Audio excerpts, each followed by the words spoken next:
Yes, ladies and gentlemen, welcome back to Spurs Live. Today we are semi all in the house. We don't have Jamie, but we got Josh, we got Matt. How are we doing, lads? Obviously fresh new trim for Josh, and another injury crisis all over the Tottenham Hotspur fan base team. Matt's out. How are we doing, lads? Well, not too bad considering it could be worse. I think I'm worried that I'm next in the injury epidemic that we've got going on at the minute.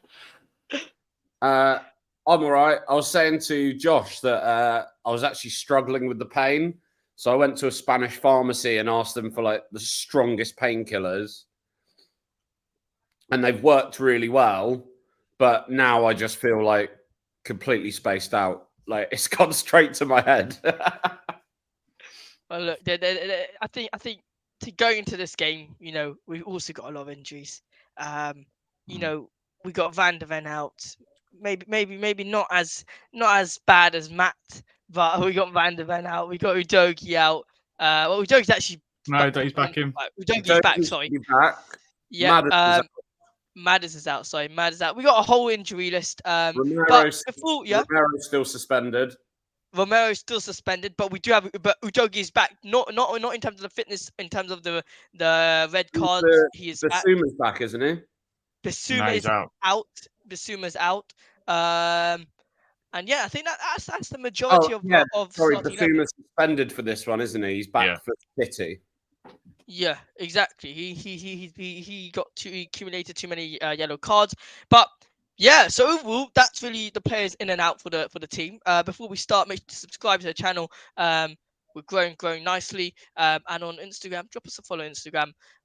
Yeah, so lads, let's start off with. Are you guys confident with this game? Anyone want to start? Anyone confident for this game? No, not at all. Okay. I'm terrified. But I was saying to Matt though, that this is one of those where our whole season was riding on us staying fit as a team. We knew how thin we were as a squad, and having our whole spine out for for the foreseeable future until Christmas, basically. Like we said it last week against Wolves, you just can't look at these games the same way as before when we were fully fit. If we were fully fit, I'd be pretty confident going into the game on the weekend. Despite Villa being a very good side, I still think we would have done it. But now you look at Madders gone, Van der Ven gone. Although he was teasing, I don't know if anyone saw his stories. That's naughty from Van der Ven to tease us like that, looking like he was going to be back fit again sooner than expected. But no, it's confirmed he's still out until sort of end of Christmas, New Year time. But Villa are flying at the minute. It's a bit of a sort of the worst thing that could have happened to us is we're facing a flying Villa when we just basically been battered down to our bare bones, and we're probably our weakest that we've been this season. So it's unfortunate timing for us, I think, in this fixture. For me, I agree. I'm terrified. Like I said to Josh 3 weeks ago, I was flying high. Like we were fully fit, no suspensions. I was like, oh my God, Tottenham are amazing. We've possibly got first, if not second best team in the league. I genuinely felt we were better than Arsenal and Liverpool, who I'd say are the contenders. I felt we were better than Chelsea. And if we hadn't given away an awful penalty and had those red cards, I don't think we'd have lost 4-1. We were comfortable in that game until that happened. Yeah, we were comfortable. We were 1-0 up. We were playing decent football. We were controlling the game really well. And then suddenly everyone lost their heads. It all went to rubbish. And suddenly, obviously, we're at the end of a 4-1 defeat. Wolves, again, was a massive kick in the teeth. I don't think any team has ever led for as long as Tottenham did in that game and lost. Once again, Tottenham. I don't think we deserved anything from that game. I thought we were piss poor. No, I'm not saying we did deserve it, but at the same time, how many times it was heartbreaking, yeah. But how many times have you seen the top teams like City, Liverpool, play badly and scrape a win? Yeah. That's the point. The top teams play badly and still get the result. And unfortunately, we just didn't have the wherewithal really to see out the game. Against Villa, I see one of two things happening.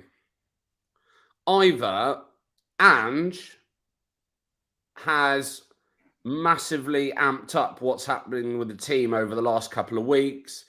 He's obviously, with players out, he's then focused on other players in training, and we come out playing Ange Ball. Because in all honesty, even with our injuries, if you put our players down on paper,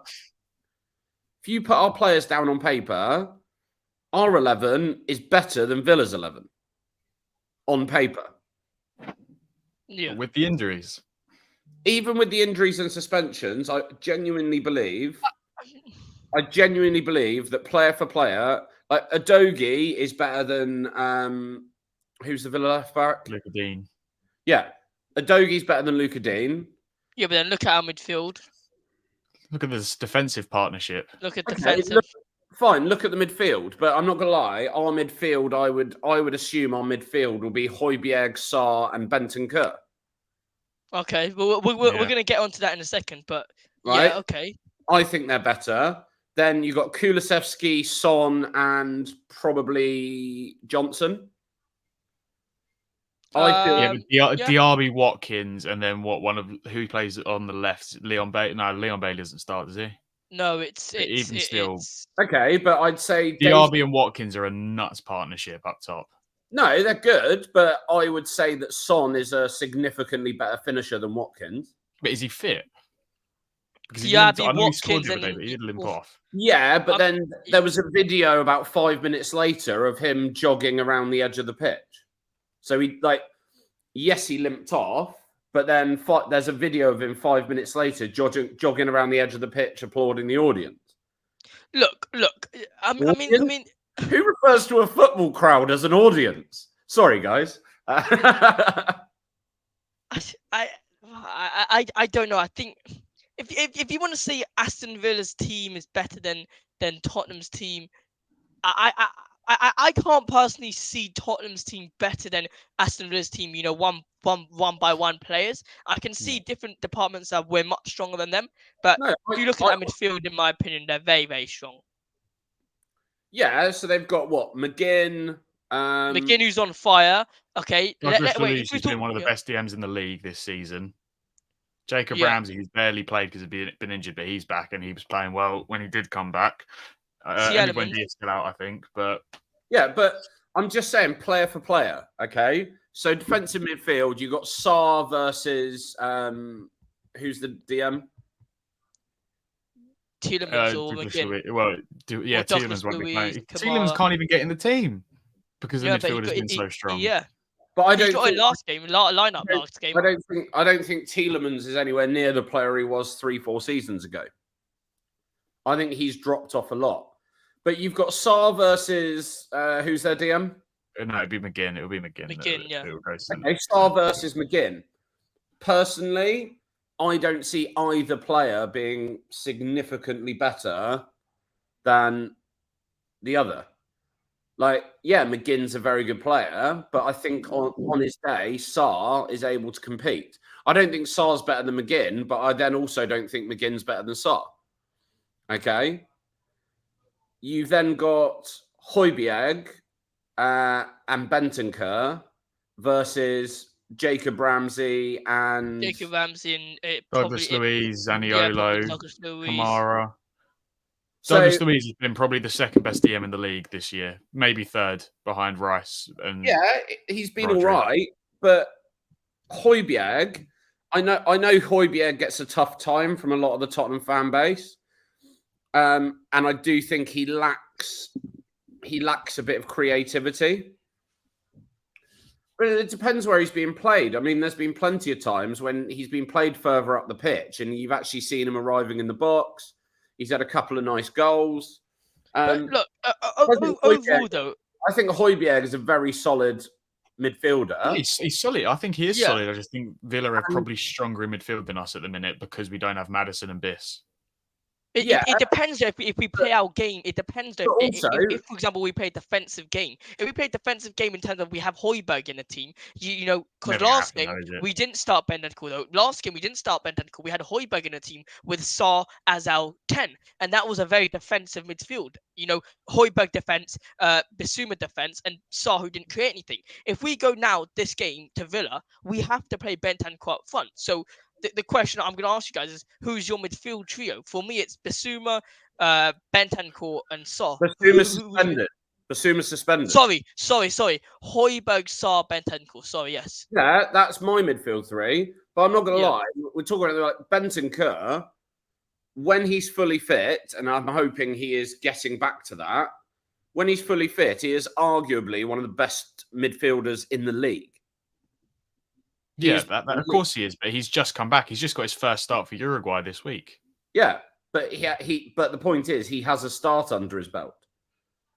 So, no, I genuinely think that if the team have done the because obviously last time we lost those players on Monday and played again on Friday. So it doesn't give us a lot of time to prepare for the changes because obviously.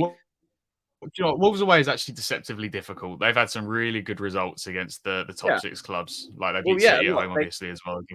They're a decent side, actually. Yeah, they are. And I'm not going to lie, their first goal was a really good goal. Defensively, we should have been better. Dyer should have been closer to him. I thought on the game as a whole, though, we were actually okay defensively. I thought that the defence wasn't the problem. I thought it was going forward that was the problem against Wolves.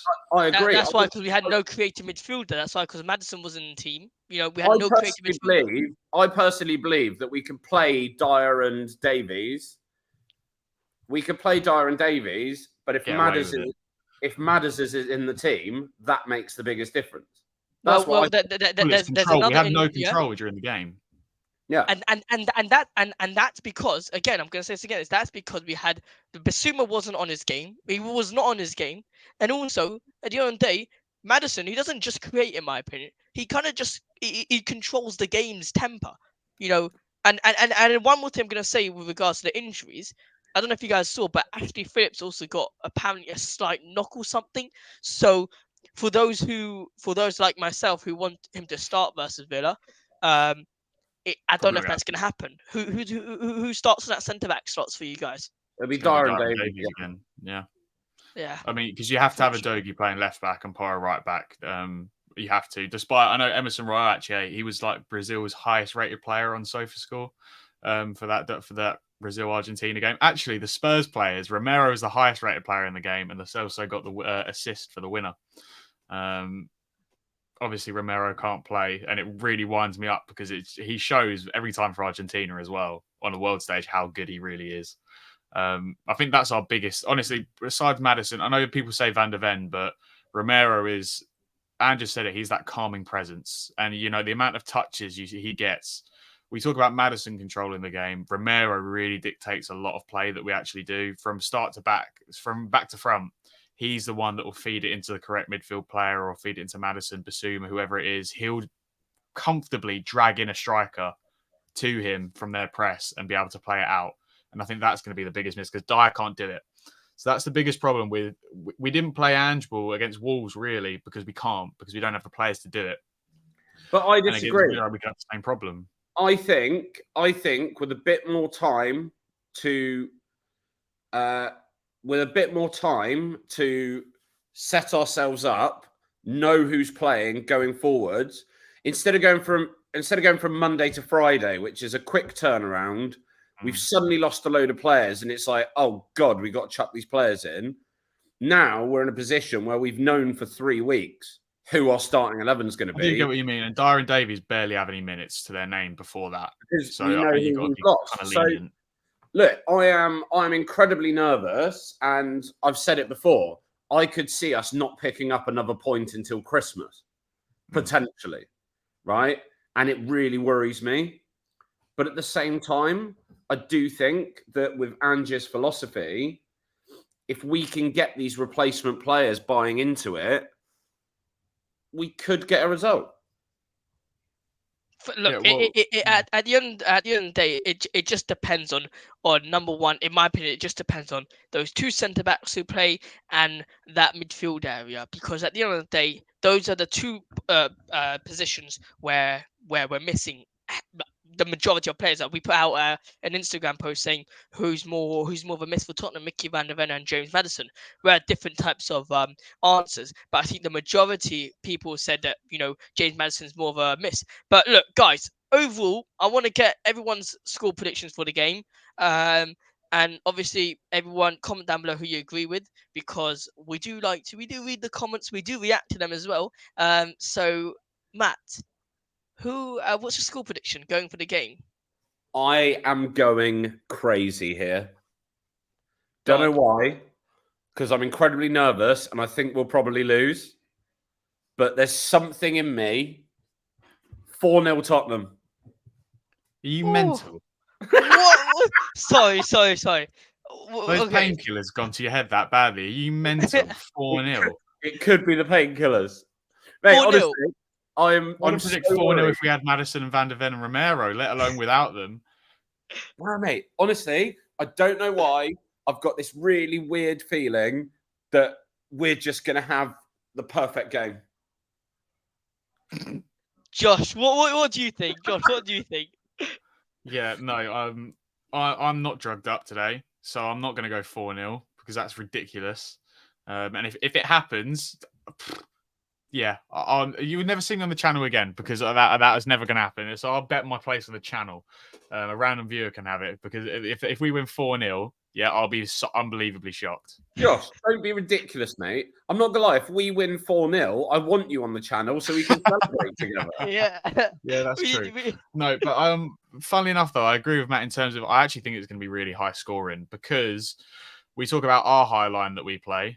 But Villa also play one of the highest lines in the Premier League. It's why they got absolutely cooked against Newcastle on opening day because Pau Torres isn't the quickest player in the world, despite the fact that I think he's actually very good. Him and Concert are very good.